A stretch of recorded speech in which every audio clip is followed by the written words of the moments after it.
শবে কদরের রাতের আমল নবী সাল্লাল্লাহু আলাইহি ওয়াসাল্লাম যেটা করতেন, আমরা কি করি? আমরা ইফতার করি। আমরা যদি এখনকার সময়কে সাজাই, আমরা ইফতার করব। নবী সাল্লাল্লাহু আলাইহি ওয়াসাল্লাম সারা রাত জাগতেন, নিজে জাগতেন, তার পরিবার বর্গকেও জাগাতেন।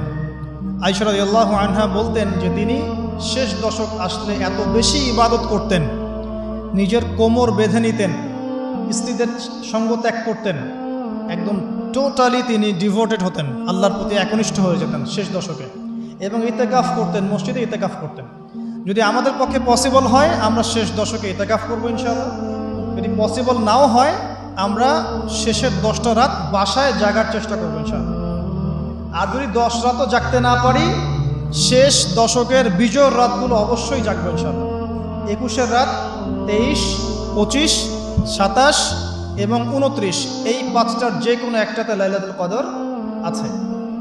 কিভাবে জাগতে পারি? আমরা ইফতার করব, ইফতার করে হয়তো একটু রেস্ট নিয়ে নিব, রেস্ট নিয়ে আমরা এশা সালাতে দাঁড়াবো, এশা সালাত নামাজ জামাতে পড়ার পরে আমরা তারাবি পড়ব। তারাবি পড়লে আমার কিন্তু রাতের হকটা আদায় হয়ে গেছে আলহামদুলিল্লাহ। এরপরে বাসায় গিয়ে একটু খাওয়া দাওয়া করবেন, করে একটু জিরাবেন, রেস্ট নেবেন।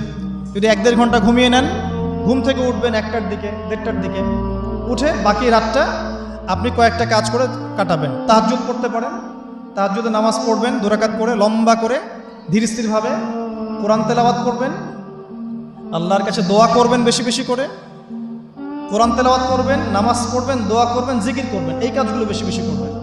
দোয়ায় কাটিয়ে দিবেন, আল্লাহ পাকের কাছে হাত তুলে দোয়া করবেন, লম্বা দোয়া করবেন। তাহাজ্জুদে দাঁড়াবেন, 2 রাকাত নামাজ পড়তে যেন মিনিমাম 15 মিনিট লাগে, লম্বা করে নামাজ পড়বেন, সেজদায় বেশি বেশি দোয়া করবেন। এই রাতে কি নাজিল হয়েছে?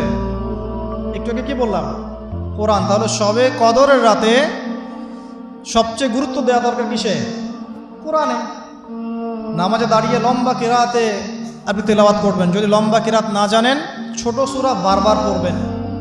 1 রাকাত নামাজে সূরা ইখলাস আপনি চাইলে 10 বার 20 বারও পড়তে পারেন, কোনো সমস্যা নেই। আপনি লম্বা সূরা জানেন না, তাতে কি হয়েছে?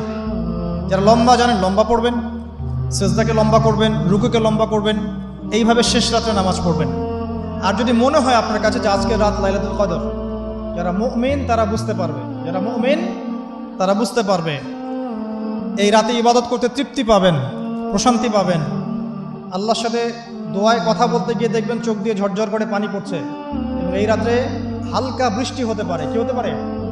হালকা বৃষ্টি হতে পারে। এবং এই রাত্রে একটা স্নিগ্ধ বাতাস প্রবাহিত হবে, যেটা আসলে শহরে বোঝাটা ডিফিকাল্ট, গ্রামে গেলে বোঝা যায়।